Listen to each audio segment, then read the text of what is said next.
दोस्तों, किसी जहाज में सफर करते हुए अगर पायलट ये बोले कि आपको एक ऐसी फ्लाइट पे खुश आमदीद कहते हैं जो 5 मिनट में टेक ऑफ करेगी और 37 साल के लंबे अरसे के बाद लैंड करेगी, तो आपका रिएक्शन क्या होगा? साफ जाहिर है 37 साल तक हवा में उड़ने के बाद किसी अननोन कंट्री में लैंड करना पागलपन लगता है। मगर दोस्तों, आज आपको एक ऐसी अमेरिकन फ्लाइट के बारे में बताएंगे जो न्यूयॉर्क से मियामी की तरफ जा रही थी और 37 साल के लंबे अरसे के बाद कराकस में जाके हंगामी तौर पर लैंड कर गई। ये जहाज 37 साल तक हवा में कैसे रहा? क्या इस फ्लाइट पे सवार लोग बूढ़े हो गए या क्या ये जहाज टाइम ट्रेवल करके आया था? इन सब सवालों के जवाब के लिए आज की वीडियो आखिर तक देखें। मगर 55 की एक शानदार सुबह को न्यूयॉर्क एयरपोर्ट पे पैन अमेरिकन फ्लाइट 914 में 57 मुसाफिर सवार होके मियामी की तरफ जा रहे थे। इस फ्लाइट ने बिना किसी मुश्किल के टेक ऑफ किया और 3 घंटे तक ये जहाज हवा में उड़ता रहा। इस जहाज में सवार तमाम मुसाफिर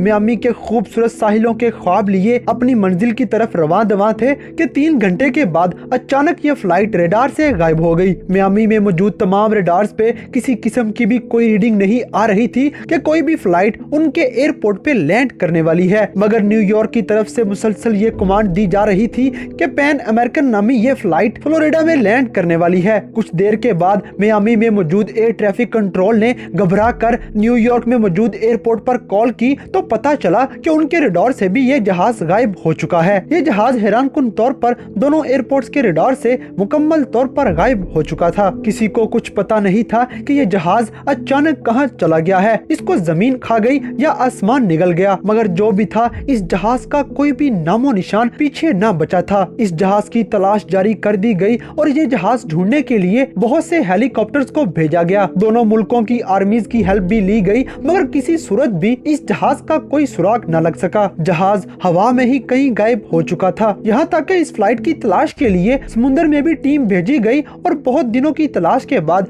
समुद्र में से भी कोई सुराग न मिल सका। काफी दिनों की मुसलसल तलाश के बाद भी ना जहाज के पायलट के साथ कांटेक्ट हो सका और ना ही जहाज में मौजूद किसी भी मुसाफिर के साथ राब्ता कायम किया जा सका। ये फ्लाइट और इसमें मौजूद तमाम मुसाफिर सफाहे हस्ती से मुकम्मल तौर पर गायब हो चुके थे। बहुत ज्यादा इन्वेस्टिगेशन करने के बाद आखिरकार एक ऑफिशियल स्टेटमेंट सामने आई कि ये जहाज दुनिया में किसी जगह क्रैश कर चुका है और इसमें मौजूद तमाम लोग मौत का शिकार हो चुके हैं। मगर ये ऑफिशियल स्टेटमेंट देने वाले इदारों के पास इस बात का कोई जवाब नहीं था कि अगर वो जहाज क्रैश भी कर गया है तो उसमें मौजूद मुसाफिर और वो जहाज का मलबा आखिर कहां गया है। अमेरिकन पैन नामी ये फ्लाइट एक पुरस्कार पहेली की तरह बन के रह गया, जिसको हल करना मुश्किल ही नहीं बल्कि नामुमकिन हो चुका था। दिन गुजरते चले गए, अमेरिकन पैन नामी इस फ्लाइट की बात भी धीमी पड़ती चली गई कि 37 साल के लंबे अरसे के बाद अचानक इस कहानी में एक नया मोड़ आ गया। ये 9 सितंबर 1992 का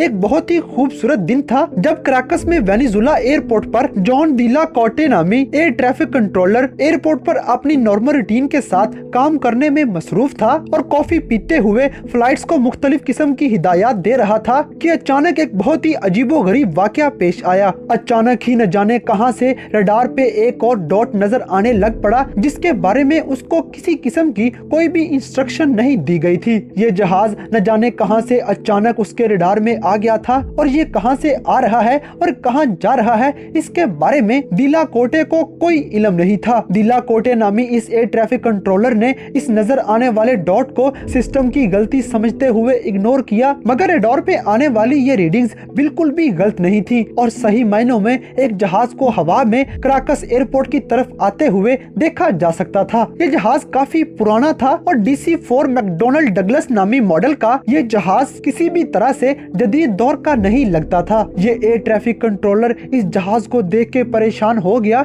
कि अचानक इतना पुराना जहाज कहां से आ गया है। मगर परेशानी की असल वजह ये नहीं थी, इससे भी बड़ी परेशानी इसके बाद आने वाली थी जब एयर ट्रैफिक कंट्रोलर ने अपना रेडियो ऑन करते हुए जहाज के पायलट के साथ राब्ता किया और जहाज पे सवार पायलट ने टावर से एक बहुत ही अजीब सवाल किया। पायलट ने इंग्लिश में पूछा कि हम कहां पर हैं। टावर की तरफ से दिला कोटे ने जवाब दिया कि आप कराकस एयरपोर्ट पर लैंड करने वाले हैं। ये सुनना था कि पायलट की तरफ कुछ देर के लिए खामोशी छा गई और फिर खामोशी तोड़ते हुए पायलट ने इंग्लिश में जवाब दिया कि ये फ्लाइट पैन अमेरिका फ्लाइट 914 है है जो न्यूयॉर्क से मियामी की तरफ जा रही है और इस फ्लाइट पर 57 मुसाफिर सवार हैं। ये सुनना था कि अब टावर की तरफ कुछ देर के लिए खामोशी छा गई। टावर पे मौजूद एयर ट्रैफिक कंट्रोलर इस सोच में परेशान हो गया कि आखिर ये फ्लाइट 1100 मील इतनी दूर क्या करती फिर रही है और ये तो किसी सूरत भी मुमकिन नहीं कि ये फ्लाइट न्यूयॉर्क से उड़ने के बाद किसी किस्म की भी रीफिलिंग करने के बगैर कराकस तक पहुंच सके। दिला पोर्टे ने अपनी परेशानी को साइड पे रखते हुए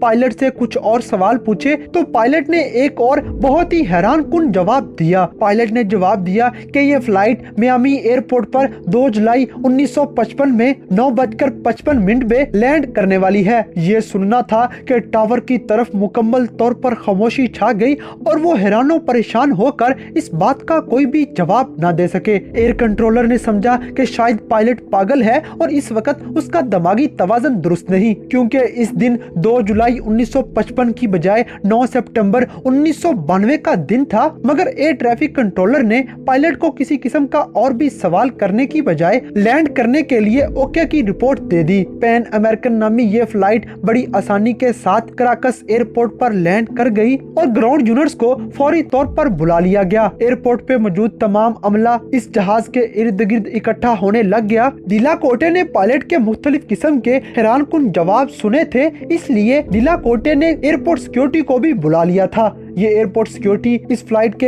इर्द गिर्द इकट्ठी हो गई और इससे पहले कि इस फ्लाइट के दरवाजे खुलते एयर कंट्रोलर ने पायलट से एक बार फिर से कांटेक्ट किया। दिला कोटे ने पायलट से पूछा कि क्या तुम जानते हो कि आज की डेट 9 सितंबर 1992 है। ये सुनना था कि पायलट एकदम से घबरा गया और फिर पायलट ने एक ऐसा काम किया जो किसी ने भी सोचा न था। पायलट ने बजाय जहाज के दरवाजे खोलने के घबराए हुए अंदाज में ऊंची से आवाज लगाई कि जहाज से दूर रहो, मैं जहाज को उड़ाने लगा हूँ। एयर कंट्रोलर दिला मार्टे ने पायलट को बहुत समझाने की कोशिश की कि रनवे क्लियर नहीं है और किसी किस्म का हादसा पेश आ सकता है, लिहाजा पायलट जहाज को बिल्कुल भी टेक ऑफ के लिए ना दौड़ाए। मगर पायलट घबरा चुका था और उसने आओ देखा ना ताओ जहाज को रनवे पे दौड़ाते हुए वहाँ से टेक ऑफ कर गया। इससे भी ज्यादा हैरानकुन बात कि जैसे ही ये जहाज टेक ऑफ किया तो कुछ देर हवा में उड़ने के बाद ये कराकस के रेडार पर शो होता रहा, मगर 1 घंटे हवा में उड़ने के बाद ये कराकस एयरपोर्ट पर मौजूद रडार से भी गायब हो गया। और वो दिन और आज का दिन ये जहाज उसके बाद दोबारा फिर से कभी ना मिल सका। ये जहाज फिर से हवा में गायब हो गया और अपने पीछे किसी किस्म का कोई सुराग भी ना छोड़ गया। ये सारी बातें तो अपनी जगह, मगर ये सवाल आज भी एक पहेली है कि आखिर ये जहाज 37 साल तक कहाँ रहा और अगर ये 37 साल तक हवा में भी रहा तो इतना ज्यादा तेल ये जहाज में कहाँ से भरता रहा और जहाज में मौजूद मुसाफिरों के लिए खुराक का इंतजाम भी कहां से होता रहा। इस वाक़े की इन्वेस्टिगेशन की गई और कुछ लोगों ने एयर ट्रैफिक कंट्रोलर दिला मार्टे को झूठा साबित करने की कोशिश की और उस पर इल्जाम लगाया कि दिला मार्टे अपनी तरफ से मनगढ़ंत कहानी सुना रहा है। मगर दिला मार्टे की बात को सच साबित करने के लिए एक छोटा सा सबूत मिल गया। पैन अमेरिकन नामी ये फ्लाइट टेक ऑफ करने से पहले एक कैलेंडर इस एयरपोर्ट पर फेंक गई जो 1955 का कैलेंडर था। इस कैलेंडर को देख के अंदाजा लगाया जा सकता था कि ये जहाज वाकई ही 1955 में मियामी एयरपोर्ट पर लैंड करने वाला था। दोस्तों, इस फ्लाइट के बारे में 2 तरह की कहानियां सुनाई जाती हैं। एक तो ये कि ये जहाज हमेशा के लिए फिर से गायब हो गया था क्योंकि ये जहाज टाइम ट्रेवल करके गलती से फ्यूचर में आ गया था, और दूसरी ये कहानी कि ये जहाज गायब नहीं हुआ था बल्कि कराकस एयरपोर्ट पर सिक्योरिटी ने इस जहाज को पकड़ लिया था और इस जहाज में मौजूद पायलट और तमाम लोगों का डॉक्टर्स की तरफ से अच्छा खासा मुआयना भी करवाया गया। और हैरानकुन तौर पर मुआयने के बाद ये बात सामने आई कि इस फ्लाइट पे मौजूद पायलट और तमाम मुसाफिर बिल्कुल सेहतमंद हैं और उनमें किसी किस्म की कोई भी अजीब चीज नहीं देखने में मिली। इससे भी बढ़ के सबसे हैरानकुन बात के आधी सेंचुरी इस जहाज में मुसलसल सफर करने के बावजूद भी इसमें मौजूद तमाम मुसाफिर जिस उम्र में इस जहाज पर सवार हुए थे ये अभी भी उसी उम्र के थे और इनमें कोई भी बूढ़ा ना हुआ था। ये बात मानने में नहीं आती मगर अवाम को यही कहानी सुनाई गई है।